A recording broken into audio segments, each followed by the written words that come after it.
Bonjour à tous et bienvenue sur Chess.me. Alors, toujours sur la couverture du Grenke Chess Open A que j'ai joué, auquel j'ai participé dans la deuxième journée. Alors, c'est un peu particulier, la première ronde avait lieu le soir tard à 19h. Moi, j'ai joué jusqu'à presque minuit, où je me suis couché à minuit et demi, enfin, c'était assez tard, quoi, le jeudi soir, après la première ronde que vous avez vue. Le lendemain, on attaquait à 9h, donc j'étais réveillé à 7h, peut-être même vers 6h, parce qu'il y avait du bruit dans l'hôtel où j'étais. Un peu fatigué.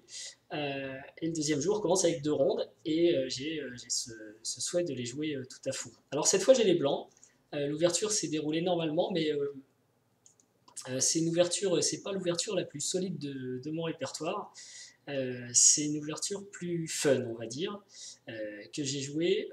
Alors, c'est pas vraiment moi qui choisis d'aller dedans, disons que c'est une variante que j'ai en réponse d'un système noir. Et je la trouve rigolote parce qu'elle est très rare et puis ça donne pas plus que l'égalité, mais c'est assez tactique, quoi. Donc, le début a été très très tactique. On s'est bien amusé tous les deux, beaucoup calculé. Et à partir du 18e coup, vous voyez, on en arrive là. Donc, il y a eu des simplifications. Je pense on aurait plutôt l'impression qu'on est au 30e coup. Et donc il y a eu beaucoup de tension et tout s'est simplifié. On est arrivé à peu près à cette position où, où les blancs n'ont pas de pion G. Alors est-il parti en G4? On ne sait pas. Où les noirs, par contre, eux, alors, ont un pion G qui est embêtant parce qu'il est passé là. En plus, c'est un peu moi qui l'ai laissé passer en jouant F5. Mais bon, je joue F4. Pardon. Donc en tout cas, c'est la position au 18e coup. Ah oui, mon adversaire avec les noirs est classé 2130 à peu près. Donc il joue cavalier F6. Cavalier F6 qui menace mon pion. J'ai un problème d'organisation en fait. Après les échanges là, il faut que je me réorganise un peu. Mes pièces ne sont pas idéalement placées pour défendre en fait ces deux pions là, qui sont propres mais pas très bien défendus. Donc il faut vite aller les défendre. Et j'ai un problème, c'est que évidemment si je joue cavalier C3 pour défendre 4 qui vient d'être attaqué, eh bien je perds le fou, enfin le pion en F4. Je n'ai pas de découverte intéressante ici sur le fou, parce que il y aurait pion prend, tour prend, et pion prend avec le cavalier derrière qui perd une pièce. Alors ça fait beaucoup de... Faut peut-être que je le montre ça, mais voilà, si je défends comme ça ne marche pas du tout. Et si j'essaye, d'ailleurs, pardon, je dis une bêtise, il n'y a pas la découverte, il y a le cavalier qui était là, autant pour moi. Donc si j'essaye une découverte quelconque, tout va bien pour les noirs. Voilà. Donc pas possible de défendre comme ça. Donc je pousse le pion. Bon, a priori, c'est un coup correct. Vous voyez, la position est équilibrée. C'est pour ça que je vous ai mis la position juste avant. La position est équilibrée. Le cavalier décide d'entrer dans la position. Et ici, j'aurais peut-être dû jouer...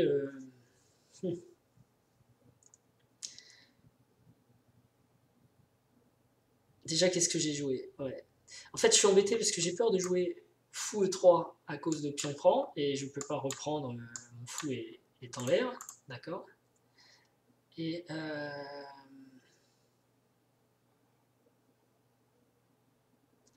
Fou E1 est un coup tentant. C'est même sans doute le meilleur. Comme ça, je vais pouvoir défendre la case C3, revenir ici, dégager ma tour. Mais en fait, j'étais un peu plus optimiste que ça et je souhaitais ouvrir la colonne E et placer cette tour qui ne joue pas sur la colonne E pour en tirer le bénéfice. Donc ça m'embêtait de jouer fou E1.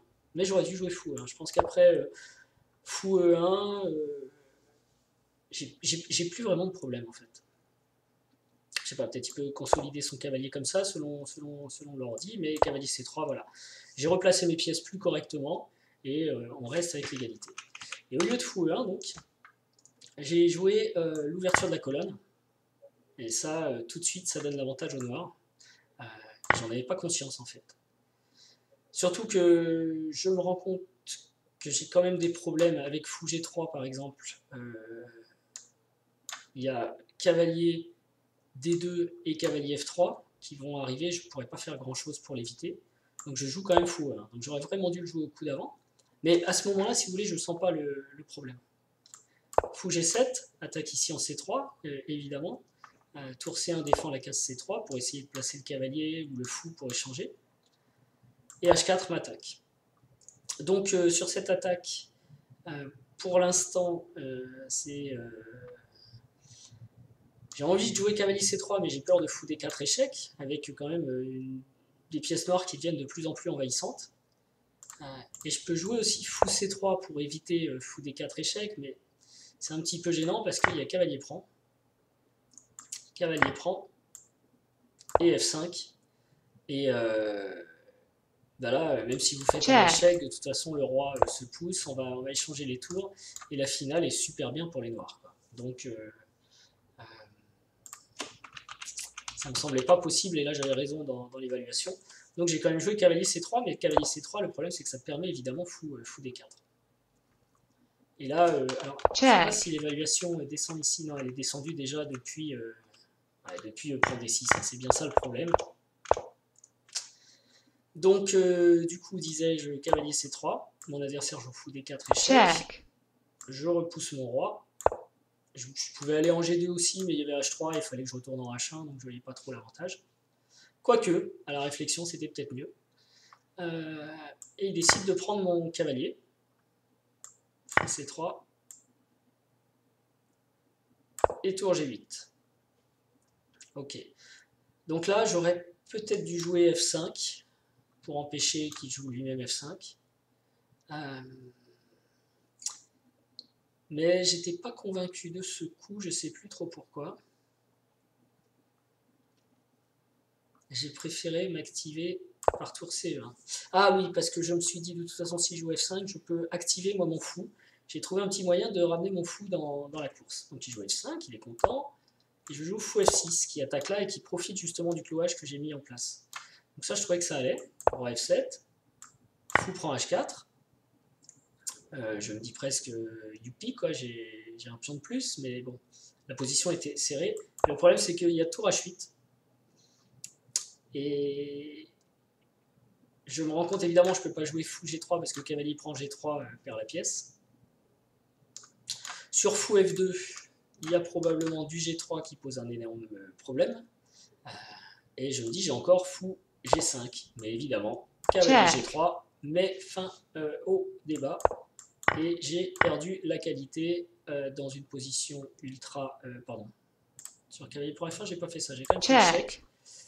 Roi F8 pour essayer d'activer un petit peu ma tour, de ramasser des pions au cas où. On ne sait pas. Hein. On ne sait pas. Tour E8, tour D7 qui attaque. Tour prend H2, donc c'est totalement fini, hein, bien entendu. Il n'y a plus d'espoir. Tour prend D6. G3, ça va vite. Et là, je me rends compte que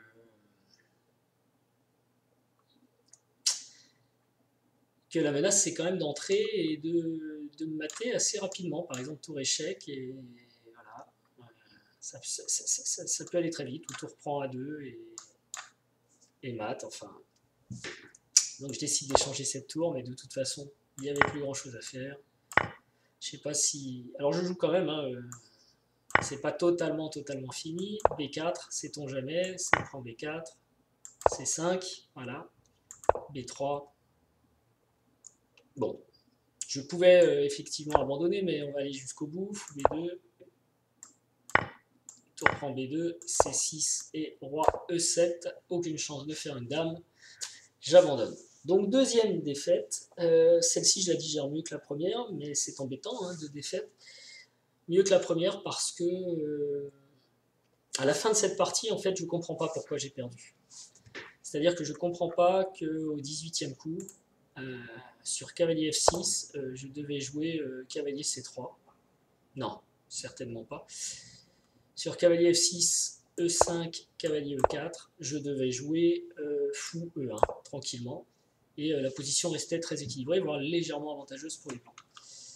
Donc c'est pas une erreur monstrueuse. Bon, après, évidemment, ma chevauchée fantastique du fou n'était pas très heureuse non plus, mais c'est ici que je perds l'avantage, en fait. En jouant le prend D6, un coup beaucoup trop optimiste, en espérant passer la tour, mais ça donne aussi du jeu pour son fou sur la grande diagonale, et je ne vais pas m'en sortir. Voilà. Donc bon, à l'analyse, je me suis dit, ok, j'ai rencontré un joueur plus fort que moi, tout simplement. Il a mieux joué cette phase, et il a gagné la partie. ce qui est à peu près normal. Donc voilà, 10 minutes, c'est parfait comme format. Je vous couvrirai donc la troisième ronde qui avait lieu le même jour, l'après-midi. Euh, et seulement 1 heure plus tard, parce que j'ai dû jouer cette partie quand même pendant 5 heures aussi. Donc c'est ça, je jouais tout à fond. Alors la particularité, et il faut que j'en parle parce que ça reviendra, mais je vous dirai peut-être en introduction aussi de la prochaine vidéo, du Grenke, c'est que ça se joue en cadence KO. Vous avez 1 heure pour jouer, non 2 heures pour jouer 40 coups, et après vous avez une demi-heure KO. Et il n'y a aucun incrément pendant toute la partie. Donc finalement, ça fait 120, 150 minutes pour toute la partie. Donc quand vous jouez des parties de 70 coups, ça fait plus que 2 minutes par coup, et ainsi de suite. Plus il y a de coups, plus le KO devient un problème. Mais on en reparlera, et je vous dis à très bientôt pour la ronde 3. Ciao.